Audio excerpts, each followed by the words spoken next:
This will be edited. Yeah. Today, well, so no, I want to talk about the Noio. Today is 2024, September, what's the date? The 22nd. And now you've been on this canoe for 2 years. About. Yeah. Okay, so I want to talk, well, so I'm the designer. Triston's arguably the fastest person on the Noio. And I want to find out what you've learned over the past 2 years. The past 2 years, I'd say the first year definitely was like, you know, I like the boat. First reaction, you know, definitely was a fast canoe. And I think the more I got to use it, the first year was good. Getting to, like, you know, do races, flat water paddles, runs. It was like a good learning one, but then I realized going into the second year that there was still, like anything, a lot to learn, especially of the canoe. But I think the second year I felt way more comfortable on it, especially in the surf. I mean, the big thing, the first year, I feel like I didn't get enough of like bigger ocean and like rougher water. I got a lot of time, but I didn't get like those 20, 30 mile per hour plus runs a lot. So like the second year, I think it was a big one where I was like really able to figure that boat out and test things a little more, test the stroke, test the style of paddling it and everything. I think I was able to learn a lot in the surf and even in flat water conditions, like just with angles and more patience really. Because I mean, if you've seen the videos of the solo, you know it was all time. So the reason the records fell by 10 minutes. Yeah. I guess so. Like a lot I want to get into is like specifics of the boat and like why someone would choose the Noio over anything else. And like from the design standpoint, we try and make a boat that's ready for anything. Like, you know, we want one boat that no matter what the day is, you can go. I mean, the race that we revolve around is Molokai to Oahu. But given like the channel can throw anything at you, we want to be ready for anything, and we try and design for that. And I guess, you know, you've used arguably every boat. You can choose any boat.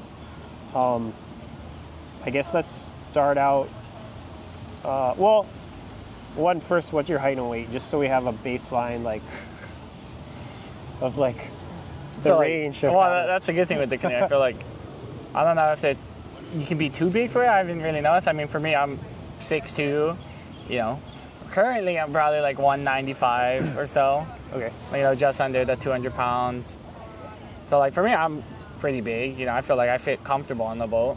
I know of a few guys that are like 6'4" on it, and you know, same thing, just a little over 200. And they don't seem to have an issue with the boat. So I feel like the boat doesn't have issues on that height-wise. You know, it's hard to tell because there are still going to be some people that are probably too big for most canoes. That one we might edit out, but no. So actually, one thing I want to talk about is like I get worried when people are over 6, like even 6'2" and over. I was actually worried about you a lot, and I kind of have some comments on, you know, you look at Stevie's almost like your same build, but he was, from watching him, especially in 2023, like he was clearly too far back. Even though he's more or less, I think, the same height and weight as you. So at some point we're trying to make a Ford Flow currently, hopefully by the time the next season kind of comes around. Before next season. But I like my observations from watching you, and like it doesn't seem like you're too far back. And I think like paddlers, in a way, they evolve to paddle efficiently for their body mechanics, but also sort of on the craft that people grow up paddling. And you look at like Stevie, Monetea, they sit up. They're very like upright. Yeah, much more upright, and your body motion is less when you grow up paddling a V1, I think, because it affects like how you steer the boat, how the boat runs. And us in Hawaii, like we grew up catching bumps, and you kind of throw your weight a little more forward, which kind of puts your whole center of mass a little more forward. And that's kind of been my observation, like watching you. And I think, like, I agree. Okay. But yeah, I think in a lot of cases, depending on how you paddle and how your legs are positioned. I think 6'2" and over is definitely a 4 foot wall. You know, you're going to push to that. I think everyone under, and like we have gotten a good number of feedbacks from people that are 230 that are pretty stoked. Yeah, I think the big thing is like more on like where you sit on the boat, because like for me, I feel like I sit pretty close. Right. I know right. the guys like the Tahitians, I think because of you on your, like you said, more you paddle upright, up, yeah. more legs extended out versus like us, you know, 6-man, we're always alternating our feet, and then like we get used to having that little more forward body motion. I think that causes us to get away with it a little more versus like the guys who are all extended out, feet, long legs. Even that, I feel like it's a big difference if you have super long legs or not. Okay, so let's talk about flat water. What's been your feedback in flat water? Flat water, this boat definitely has that speed. That's one of the first things that I think caught my eye on the boat was like how easy you can pick up the speed on the boat. You can do your shorter tap strokes and get that boat running. And I think for me, the way I examine the boat is it has a very quick acceleration, which is, to me, honestly, good all around with surfing, flat water, just because getting your speed up easier, honestly, I think saves you in the long run. And then like, let's say like how do you feel in like middle, like your Hawaii Kai conditions, like your average Hawaii Kai like today? Yeah. What are your initial thoughts? Or like, I don't know, how do you feel? Do you feel like certain boats have certain advantages in different conditions, and where do you feel like the Noio stands?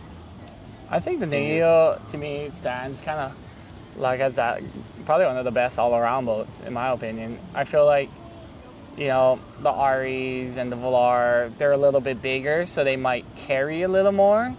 But the one thing I've noticed with the bigger volume boats is where your acceleration's a little slower. You might lack a little bit in your acceleration, you might average your speed a little better. But personally, I feel like the Noio kind of has that good balance to it, where that's where I kind of thought of it. You can get the speed up quicker. It does carry, you know, still really good. You know, so I think in that in-between, it's actually like the best, just because you can kind of, you know, take and lose some of it. You can get a little faster up there, get the wave a little easier than these other boats, and then you can also chase bumps. So I think ultimately the Noio in the like medium conditions, you can kind of push the speed a little easier. Like you might not get that same carriage or carry like some of these other ones, but ultimately in a race, you're not going to have that playful sit around. Yeah. I feel like every other person says it differently. Everyone I've talked to, which maybe, I don't know, the correct pronunciation is Noio. As far as like, everyone who's like fluent Hawaiian that I've talked to has said Noio. I feel like but there's actually some people who are very knowledgeable that say Noio still. It's like Noio and. But there's no Noio. Kina, and like everything points to Noio. This is the George question here. It is. George. George. What's the correct? How do we pronounce it? What's the correct way to pronounce it? Well, there should be some clarity on that. We need a whole segment on pronunciation. George, you want to come join our podcast? We're talking about that. I know, I just hear it all. You hear like people add the Okina when it's not there, and then right. or it's like Noio or Noio.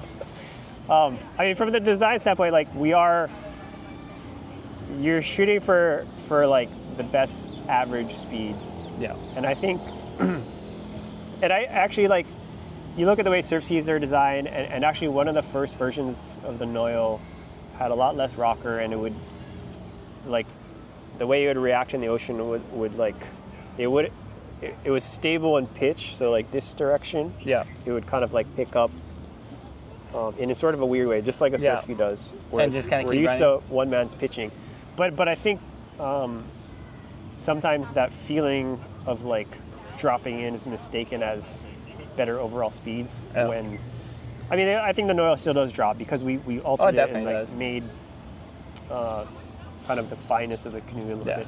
No, I understand what you mean because like, but like, there's moments where you feel like, you know, a lot of people like, I feel like the older, more narrow, like the Hurricane, those knifier, lower volume boats would drop easier. So like you catch a bump and you feel yourself run down to the bottom of it. Yeah. And then you get stuck. And I think I've noticed that a lot with the Ari, or not Aris, with the Noio, is you kind of like sit at the top a little more. You're going to get that drop eventually. Like you might feel like you're not on it, but realistically you're riding the top of it more, which actually I think saves you, because what people don't realize is when you drop, stuff your nose, fall back. Versus when you ride the top and slowly drop down it, you're kind of like holding your speed a lot longer. And like to your point with the skis, I think the ski thing is big because, you know, that like Epic, for example, I feel like you have the V10, V12, V14. I've actually noticed, like I forget who I was talking to once about it, is I've noticed that like 10 and 12, like is actually the better like surf ski boats. I've noticed a lot of the top guys use those kind of middle boats versus people that use the 14. You don't see much of these knifey, high-speed boats. Right, they got less rocker on those, I think, and maybe longer. I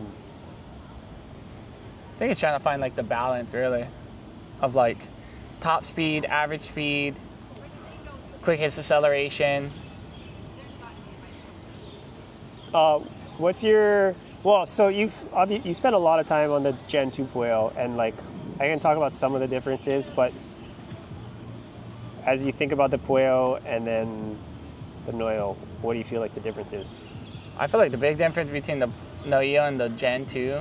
Noio. The Gen. Oh, no. See, I catch myself. No. It's so funny that we say Noio, and there's no, like you said, Noio. The Noio is compared to the Gen 2. I feel like the side surf and the flat to medium waters a lot faster. Like, I feel like it really holds those angles a lot better. You know, I'm not sure on the design aspect of it, but I feel like it definitely holds those quarter angles, like the channel bumps where you're just riding sideways a lot. Like way easier, gets on it, holds its speed. Even in that medium water, I feel like it carries and pushes through bumps a lot better. Versus the Noio, I feel, I'm not Noio, the Gen 2, I feel like you kind of get stuck sometimes. So that was like the theory with kind of that whole generation, Pueo, Gen 2, Pueo X, like the weight was like forward of center. So you're kind of almost like 5% center of the water line. You're actually forward, and like you drop in really easy. But as we kind of observed and kind of watched, and the feedback we got as well is like,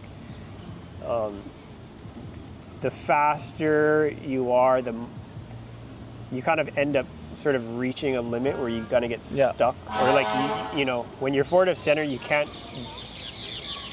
It drops early, and then you have to get up and over. It's a little bit more difficult. Yeah, I feel like that's a good way, because I feel like I tell a lot of people, it's like surfing is like mountains, you know, it's always up and down. So like I agree with that, where it's like when we drop in fast, you get stuck at the bottom of the mountain, instead of like when you kind of take your time, then you might get your opportunity to slide through the next wave. Right. Kind of look for the flatter gaps, point, right?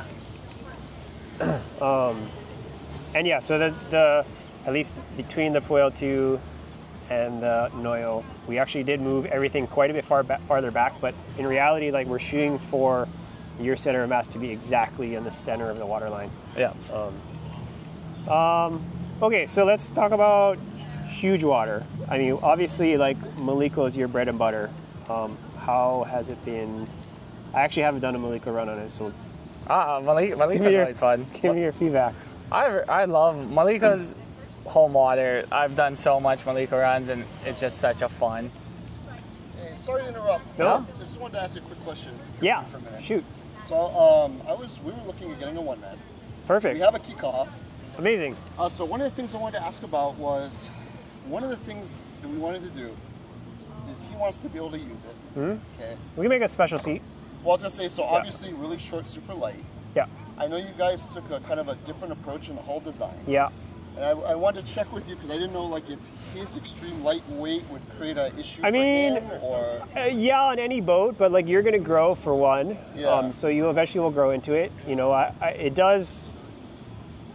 When you're under 100 pounds, like yeah. it's tough. Like you're gonna be a little bit squirrely. You're gonna have a water line that's much shorter. You know, you can definitely fit. We can make a custom seat so you can fit the foot pedals. How old are you now? He's 11.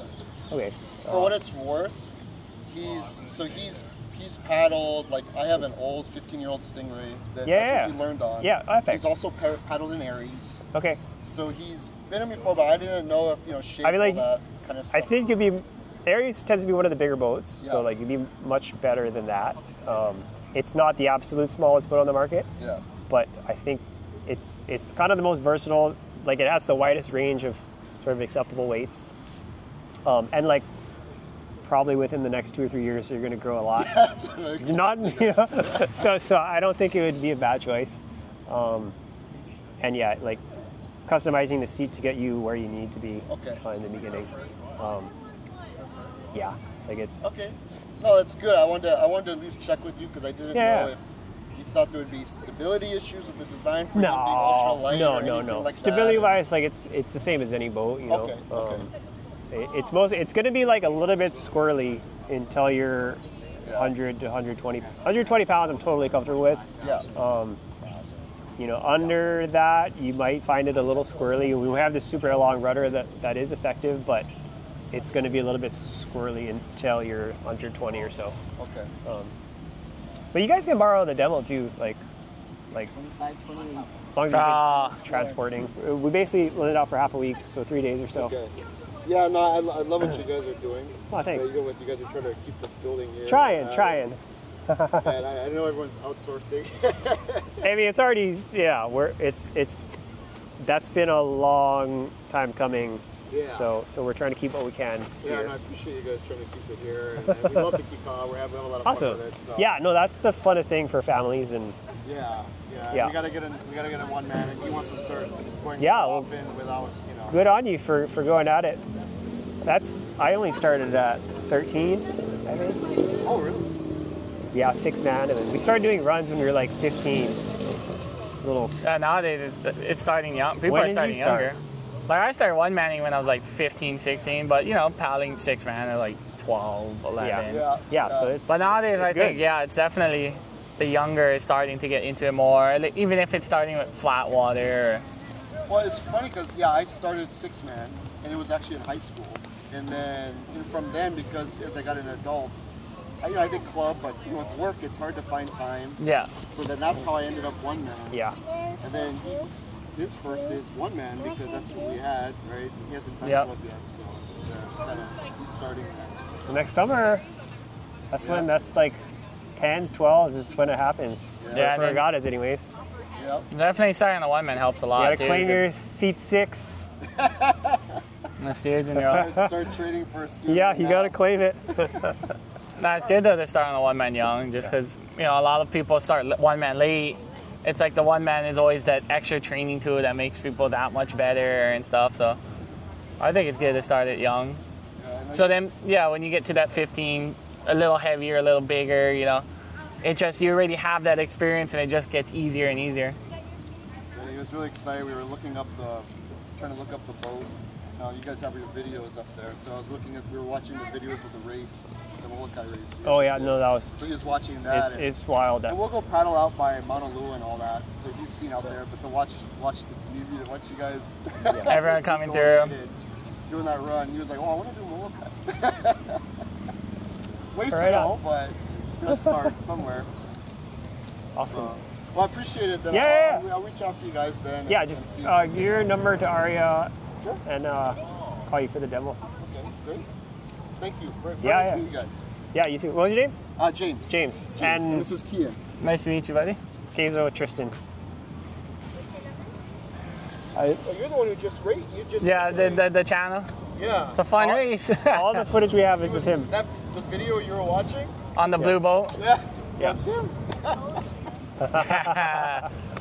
It's a fun one. Well, congratulations. Thank you. You should definitely do it. Just keep, starting now, and you can be. I think the youngest is like 14 and a half, Yeah. which was one of the boys, Teva Reynolds. He did it this year. Wow. He's 14 and a half, Younger, huh? almost 15, yeah. I think I did my first when I was 15 or 16. Yeah. Wow. I tried my first time. Wow. So I appreciate you guys. Yeah, of course. Thanks for so, stopping by. Sounds good. So I'll reach out and then go from there. Right on, guys. Thank Yeah. you guys. Very Yeah, nice of course. meeting you. See ya. Thank you. He's gonna be the next youngest. That's cool.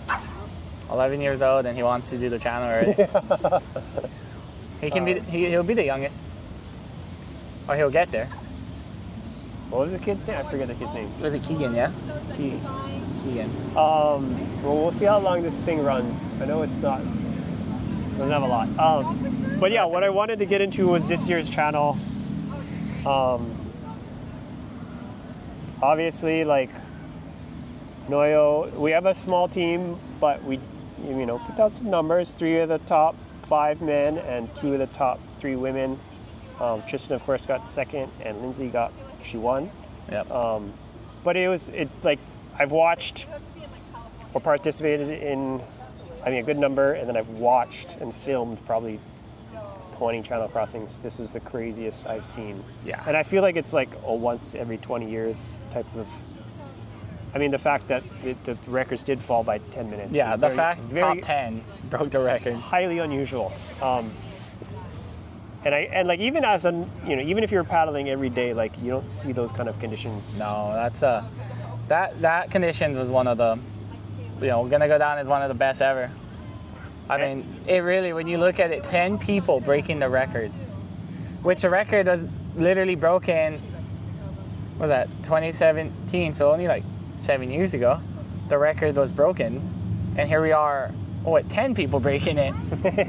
Now, this year, though, was that big, roaring channel. There was a lot of people, myself included, a lot of people had moments where we got wiped out by, like, rogue waves out there.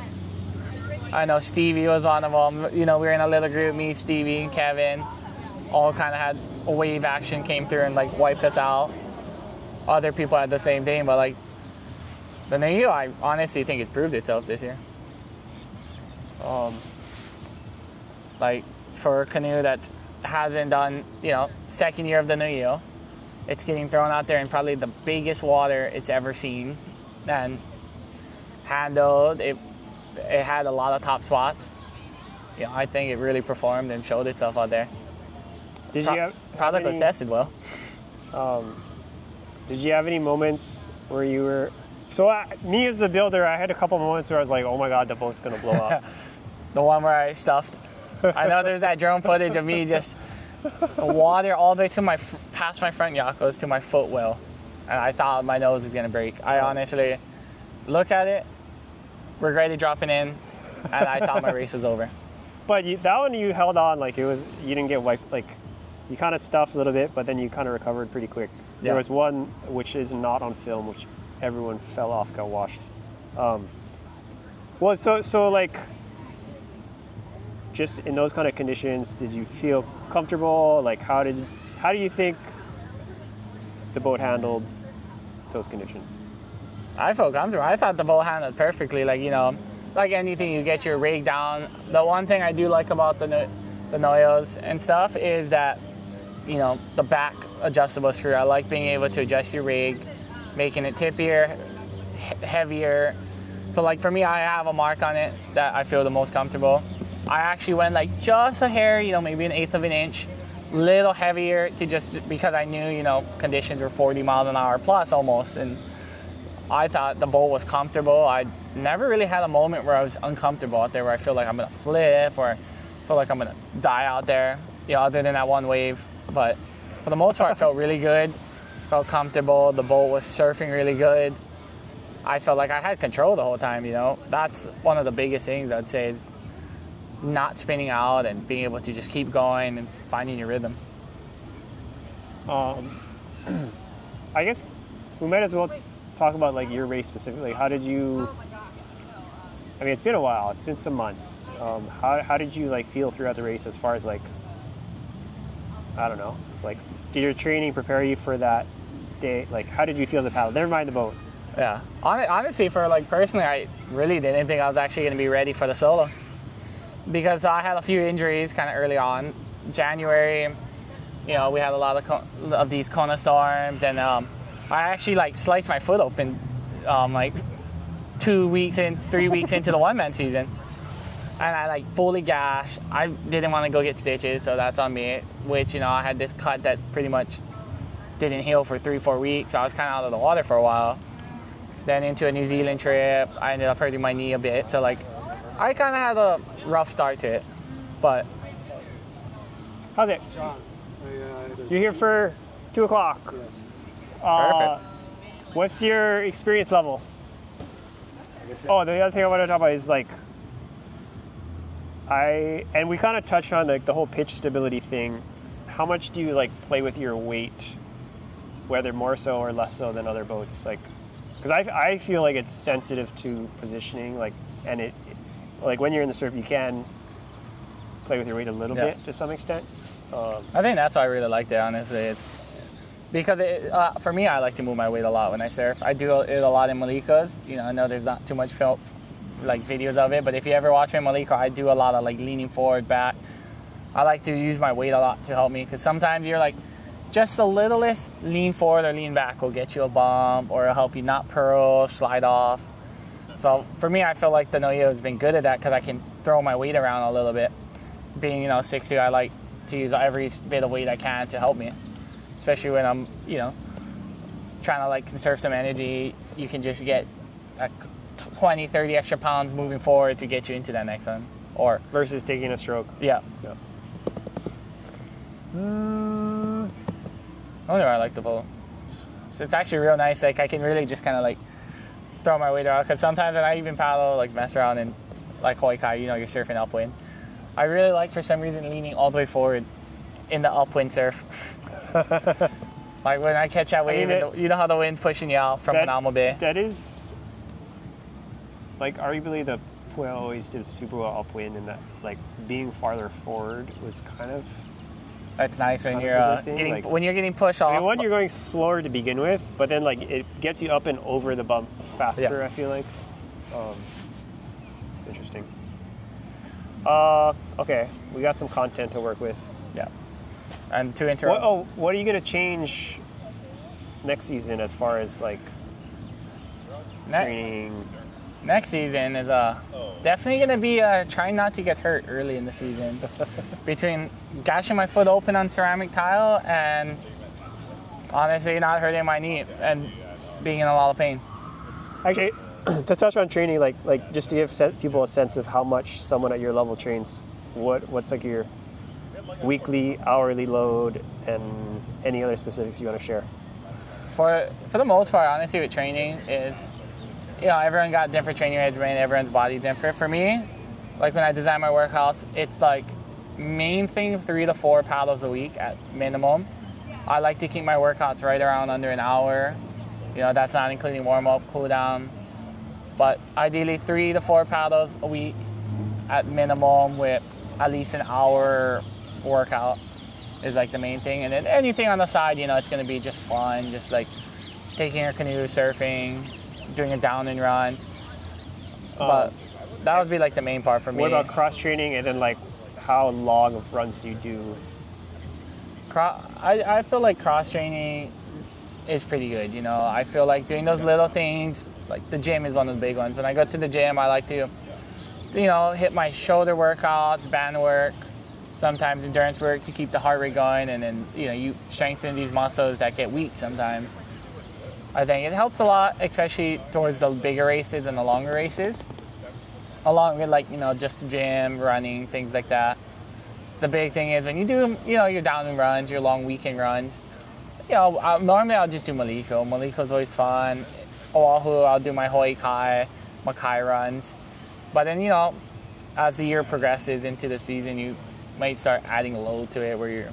What do you think, okay, like, 4 times a week doesn't sound like a lot. What do you think your like peak workouts are? My peak workouts, definitely, like, it's still going to be that 4 times, but, you know, it's going to be heavy load week where, like, much longer. Yeah, one of those, you know, I'll have some, like, intensity workouts or, like, you know, we all trust our Garmin. I have had some weeks where every workout, my Garmin's told me I need about, like, 80-something hours, 90 hours of recovery, you know, 60-minute workout where it's literally zone 5, like. So, like, high intensity, Yeah. more high intensity than like, length. Yeah, of time. I'll do the shorter intense workouts. I feel like are a little more beneficial in my opinion. I'm not the scientist I wish I was, but from experience, I feel like those shorter intensity workouts are just as beneficial as that 2-hour mid to light intensity. Especially at like the end of the season. Yeah, towards the end of the season, like I would say, so like solo is always May. I feel like March should be, like for me personally, I feel like March into just the first, maybe second week of April is probably going to be like a month of just hell. You know, when some of the guys, you know, my boys that I train with, you know, my brother guys and all these Wailea guys, when they hear that, they're going to know exactly what I mean when we do some of those brutal harbor workouts. One big thing I'd say with training is honestly change. Like a lot of people think you do the same workouts all the time. I like to change it up between intervals, distance, paddles, like say we're doing a sprint workout. We love to do sometimes 1 mile sprints instead of a 10-minute sprint. Yeah. And then vice versa, sometimes you want to just do longer pieces, ladder workouts, like I feel like are the big thing. Just trying to change so you mentally are more excited about it. And do you follow like a lot of people do like 3 or 4 week cycles where like it ramps up and then rests, like a progressive overload where it like, whether it's per month or. I change mine a lot, honestly. Like, or do you like think about the race and then work backwards? I kind of do a little bit of that race and work backwards with also by, I'd say monthly load is how I look into it. When I do my workouts, I kind of look at it, at least for the first several months, I look at the month of and when we're doing the race. So like for me, a lot of base work early. I'll do a month straight of just base and vice versa. Towards the end of the season, you know, you start breaking it back down into base, but you'll have that month or so where I'll just look at it and be like, okay, it's a red month, we're going for it. Okay. And then a recovery month. But it kind of varies, you know, depending on how we feel. I like to do my workouts monthly just because, you know, some months towards the end of the month, you're broken and you need that recover. Sometimes your body feels really good and you want to push the tempo a little bit. So usually for me, one-man season, I would say the last week or so, week and a half, I'll start like modifying or like looking at the next month's workouts and touching up from there. And you use like heart rate monitors or stuff like that? I'll try to, you know, for the most part, I use my heart rate monitor on like high intensity workouts. You know, some of the ladder workouts I might not as much, or the mile sprints where it's just like, hey, we're doing 1 mile straight. But when we do a lot of intervals, sometimes I like to use my heart rate monitor to kind of see how fast my heart rate can drop and how fast I can make it climb. One more interesting data point. What did you change between 2023 and 2024? Because you did super well in the first half of 2023, so you kind of crashed a little bit. And then I'm assuming, like, what did you adjust the next year? This next year, you know, I think the injuries helped me a little bit, whereas like, you know, the year before, I feel like I was peaking and pushing myself a little earlier, where maybe towards the end, you know, your body, your recovery, I honestly got sick a lot more in 2023, and I think that was towards the end of the year of just fatigue and breaking the body down versus this next year. Those, you know, early injuries kind of actually, I feel like, maybe taught me more, where it's like you kind of can't burn yourself out as much. And so I think, you know, for me, looking forward, it's like balancing out a lot better. Make sure you're getting rest time. Yeah, not burning myself out first week of January,